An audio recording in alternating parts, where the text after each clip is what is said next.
Welcome to the second episode of Ask Girl.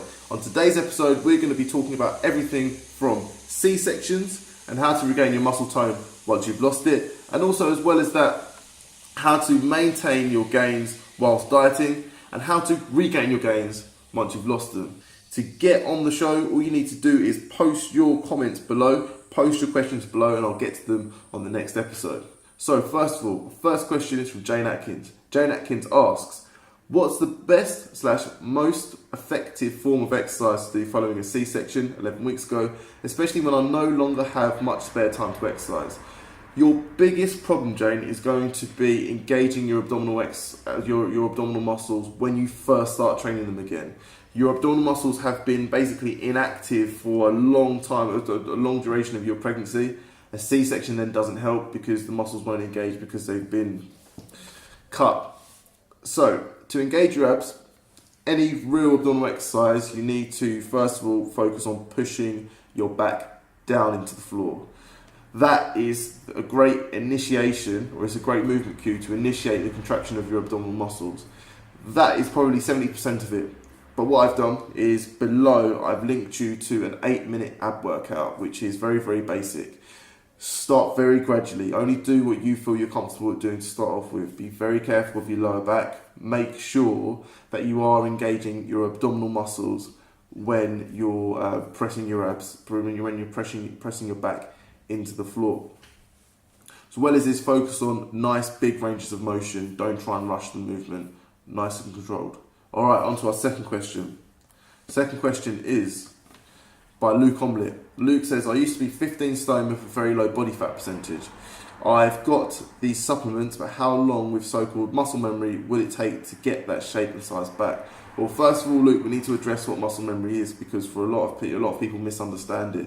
A lot of people think that your muscles have a memory or recollection as to how big they've been or what they can do, so therefore it's easier to break them in when it comes to future exercises. This isn't entirely the case.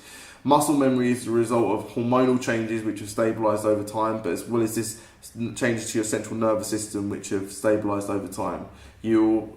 Judging from your history, you used to be 15 stone with very low body fat percentage, which is fantastic.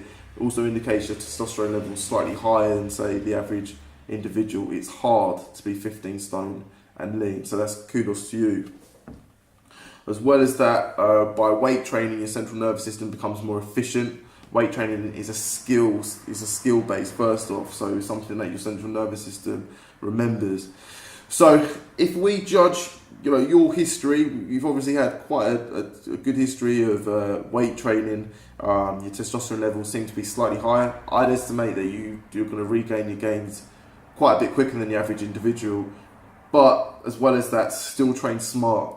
Go into it about 60% of what you feel you're capable of and increase from there to make sure that you avoid injuries. As well as that, focus on your compound movements, focus on strength, focus on your squat, your deadlift, your bench press, your press primarily, then go into your isolated movements after that. That'll make sure that you're getting as much stimulation to the muscles as possible whilst maintaining, or if not increasing, your testosterone levels, which will help you to increase your muscle mass.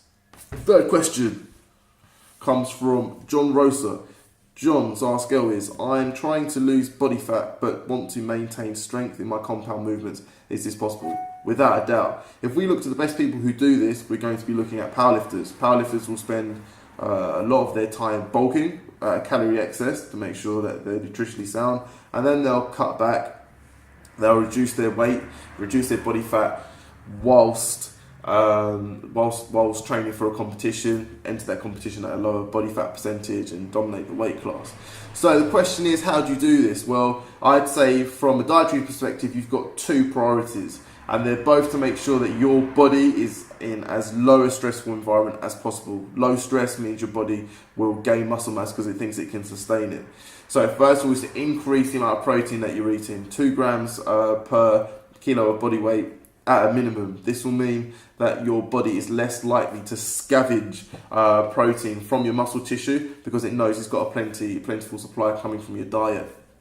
Second tip is make sure that your nutrition, so your micronutrients, is way up. That means multivitamins, it means making sure you're getting your fruit and your veggie of plentiful sources. You can just vary the colour of the fruit and the veg that you're eating, and then you know that you're getting a varied intake of micronutrients, so your vitamins and minerals. Once again, this is just to put your body into a low stress environment so it thinks that it can sustain a high muscle mass if it needs to. Now, when it comes to your training, I really recommend a 5-3-1 program. I used it by Jim Wendler. So 5-3-1 is a program written by Jim Wendler. It's really simple. I used it when I was dieting for a powerlifting competition. I dropped 2 stone in 10 weeks, and I got a personal best of the competition. So it's definitely doable.